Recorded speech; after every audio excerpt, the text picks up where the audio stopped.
컴퓨터로 천문학적인 돈을 벌거나 학문적 업적을 남기거나 아주 유용한 지식과 정보를 나누는 사람이 있고, 컴퓨터로 오락만 하거나 나쁜 지식이나 정보를 나눔으로써 죄악을 확산시켜 사람을 망가뜨리는 사람도 있습니다. 창조주 하나님께서 인간에게 주신 놀라운 위력을 가진 머리를 활용해서 인류에게 큰 유익을 주는 사람이 있는가 하면 인류에게 큰 피해를 주는 사람도 있습니다. 우리는 머리의 놀라운 위력을 깨닫고 최대한으로 선용해야 합니다.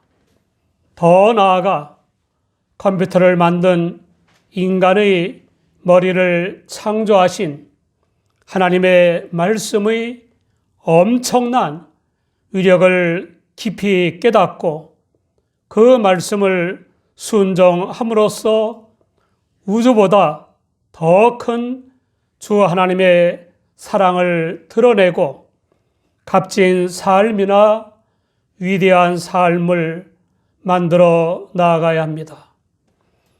하나님을 믿는 사람이라고 해서 하나님의 말씀과 하나님의 말씀의 위력을 제대로 안다고 할 수 없습니다. 하나님의 말씀을 인격 수양과 도덕 교훈, 유익한 이념과 사상 정도로 아는 교인들이 있습니다. 또 적극적 사고와 긍정적 사고를 위한 교훈이나 기복신앙을 위한 비결 정도로 아는 교인들도 있습니다. 그러나 하나님의 말씀이란 순종하는 사람들에게는 젖과 꿀이 흐르는 가나안 땅을 얻게 해주기도 하고 지옥으로 끄는 죄의 사함과 성령을 쫓아 말씀을 순종하는 성결한 삶과 천국에서 누릴 영생까지 얻게 해주는 엄청난 능력입니다. 그런가 하면 순종치 않는 사람들에게는 회개하고 믿도록 경계하고 채찍질하는 능력이고 영원한 멸망의 심판을 하는 능력입니다. 히브리서 저자는 하나님의 말씀의 위력, 곧 그리스도의 복음의 위력을 가르치고 있습니다. 첫째, 하나님의 말씀은 살았습니다. 하나님의 말씀은 단순한 언어가 아니라 생명을 주는 사한 진리입니다. 케일리는 생명을 부여하거나 창조한다는 의미에서 항상 살아있고 또 영원히 존재하기 때문에 항상 있는 말씀이라고 했습니다. 베드로전서 1장 23절을 보면 너희가 거듭난 것이 썩어질 씨로 된 것이 아니요 썩지 아니할 씨로 된 것이니 하나님의 살아있고 항상 있는 말씀으로 되었느니라 라고 했습니다. 젊은 시절에 강화도에서 술주정뱅이요 도박꾼이요 불량자로 소문났었던 어느 교인의 이야기입니다. 어느 봄날 강화 장봉도의 어느 교회에서 부흥회가 열린다는 소리를 듣게 되었습니다. 부흥회가 열리는 날, 그는 봄놀이 삼아 교인들 팀에 끼어 장봉도에 건너갔습니다. 저녁이 되자 교인들은 부흥회에 참석하기 위해서 교회로 몰려갔는데 그는 부둣가로 내려와서 술을 마시려고 구멍가게로 들어갔습니다. 가게 마루 끝에 앉아서 주인 아주머니에게 소주와 마른 안주를 청했는데 그를 쳐다본 주인 아주머니가 이 동네분이 아니신데 어떻게 무슨 일로 여기 오셨나요? 하고 물었습니다. 그 사람은 부흥회가 열린다고 해서 구경 좀 하러 왔다고 대답했습니다. 그러자 말이 채 끝나기도 전에 주인 아주머니가 당신 같은 사람에겐 술을 팔 수 없어 라고 퉁명스럽게 말했습니다. 그 순간 큰 망치가 머리를 내리치는 듯 하더니 숨을 쉴 수 없을 정도로 답답했습니다. 겨우 구멍가게를 빠져나와서 임시 얻은 방에 왔지만 왠지 두렵고 떨리는 마음이 가라앉지 않아서 부흥에 가서 뒷자리에 앉았습니다. 설교 말씀이 다 자기에게 하는 것처럼 들렸습니다. 결국 그는 회개하고 믿어 새 생명을 얻었고 새 삶을 살게 됐습니다. 주 예수님은 생명을 주시는 영생의 주이심을 보여주시려고 회당장 야율의 숨진 딸과 장지로 가던 나인성 과부의 외아들과 동굴 속에 안치된 나사로를 살리셨습니다. 요한복음 11장 25절 이하를 보면 주 예수님은 나는 부활이요 생명이니 나를 믿는 자는 죽어도 살겠고 무릇 살아서 나를 믿는 자는 영원히 죽지 아니하리니 이것을 내가 믿느냐라고 말씀하셨습니다.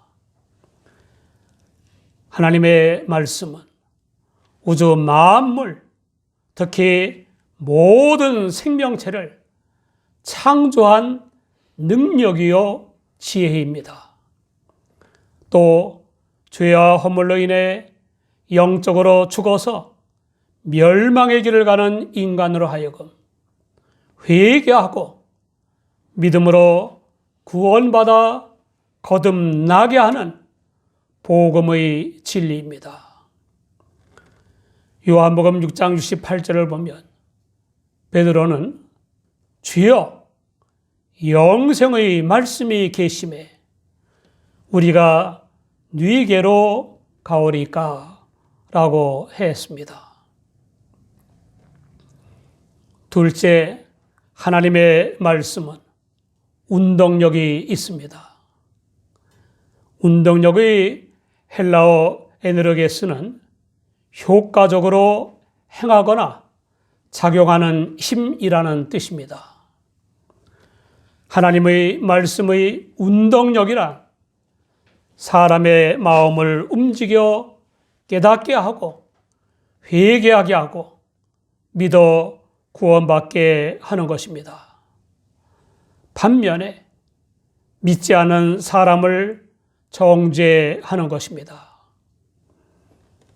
하나님의 말씀은 받아들이는 사람들에게 주 예수님의 마음을 점점 더 많이 품게 하고 주 예수님을 더욱더 본받게 하는 효과적인 힘이 있습니다. 또 주님 안에서 성령을 좇아 하나님의 말씀을 순종하는 성결한 삶을 살게 하고 등과 빛처럼 영생을 누릴 천국행 인생길을 밝히는 능력입니다. 신문에서 신기한 기사를 읽은 적이 있습니다. 대북에서 100km 남서쪽에 있는 미아올리에 사는 수팡홍 씨가 시장에서 생후 2개월 된 흰 토끼를 사서 한이라는 개와 함께 게장에 넣어 키웠습니다. 그 결과 놀라운 일이 벌어지기 시작했습니다. 토끼가 개를 닮아가는 것입니다. 이 토끼는 양배추는 마다하고 돼지고기, 닭고기, 오리고기 등이 든 한이의 밥그릇에 끼어들어 같은 음식만 먹고 행동거지도 개와 같아서 뛰지 않고 걷고 사람이 오면 앞발을 들고 혀를 내밀며 재롱을 부린다는 것입니다. 놀랍게도 개 같은 토끼가 되는데 딱 2달밖에 안 걸렸다고 합니다. 그런데 우리는 어쩌면 그렇게 주 예수님의 마음과 행실을 담지 못하는지 모르겠습니다.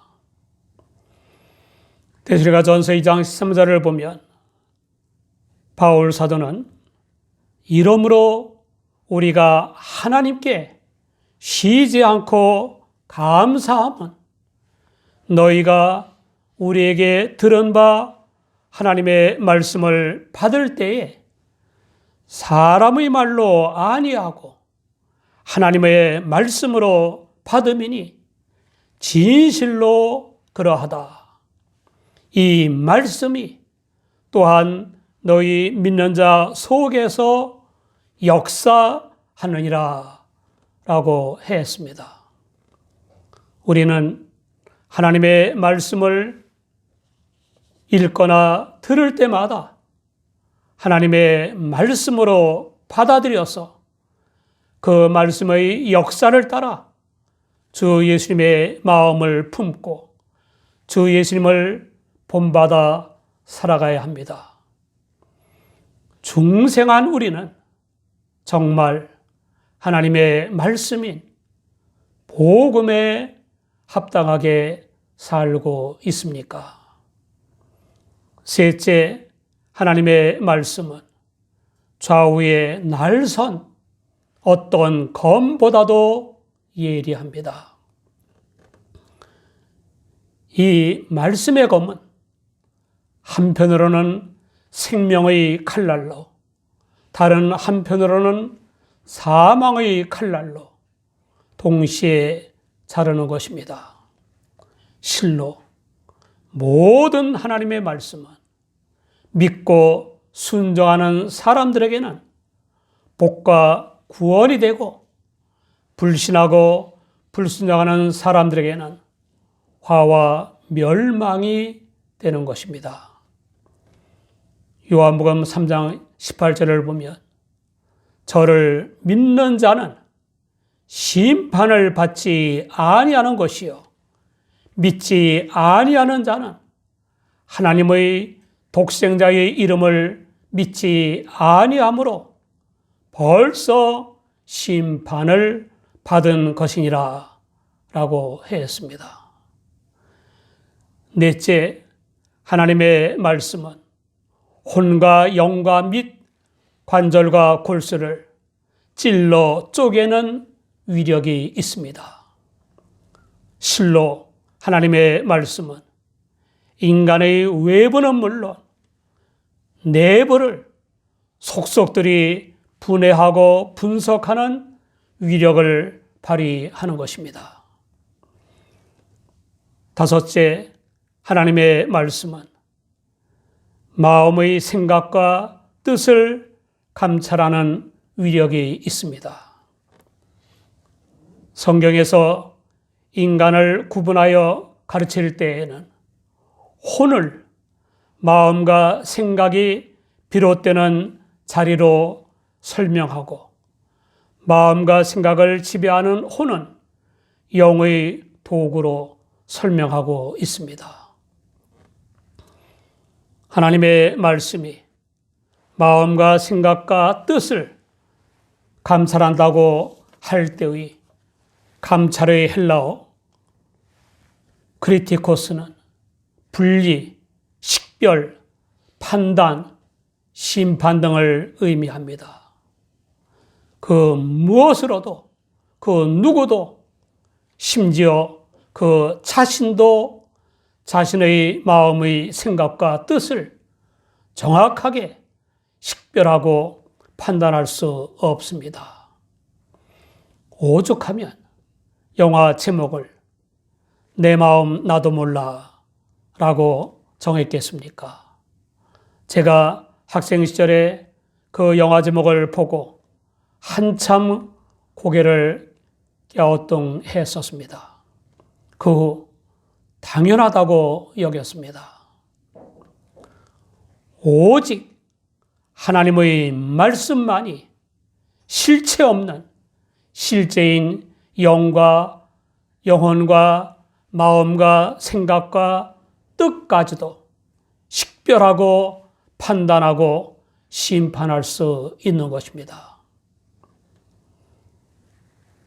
마태복음 26장 31절 이하에 말씀이 육신이 되어 우리 가운데 거하신 주 예수님이 체포되기 전에 제자들과 한 대화가 나옵니다. 주 예수님은 제자들에게 오늘 밤에 너희가 다 나를 버리리라. 기록된 바 내가 목자를 치리니 양의 떼가 흩어지리라 하였느니라 라고 말씀하셨습니다. 그러자 베드로를 위시해서 모든 제자가 주와 함께 죽을지언정 주를 부인하지 않겠나이다 라고 장담했습니다. 그러나 주 예수님의 말씀처럼 제자들은 다 주 예수님을 버리고 도망치고 말았습니다. 하나님의 말씀에 대해 설명한 히브리서 저자는 말씀의 주체이신 하나님과 만물의 관계에 대해 지으신 것이 하나라도 그 앞에 나타나지 않음이 없고 오직 만물이 우리를 상관하시는 자의 눈앞에 벌거 벗은 것 같이 드러나느니라 라고 했습니다. 하나님의 피조물인 만물은 계산해야 할 하나님 앞에 마음과 생각과 뜻은 물론 거짓과 위선과 숨겨진 죄악 등이 명백하게 드러나 심판을 받게 된다는 것입니다. 영생의 진리인 하나님의 말씀은 우리를 중생케 하는 위력이 있고 우리의 인격과 생활을 거룩하게 변화시키는 효과적인 위력이 있고 우리의 안팎을 낱낱이 분해하고 분석하며 감찰하는 위력이 있습니다. 그 말씀의 주체이신 하나님의 눈에 감춰질 것은 아무것도 없습니다. 믿음으로 구원받아 새 생명을 얻은 우리 모두 하나님의 말씀을 읽거나 들을 때에 사람의 말이 아니라 하나님의 말씀으로 받아들임으로써 날마다 속사람이 새로워지고 주 예수님의 마음을 더욱더 품고 주 예수님을 더욱더 본받아 살다가 때가 되면 천국에서 영생 복락을 누리시기 바랍니다. 여러분 축복합니다.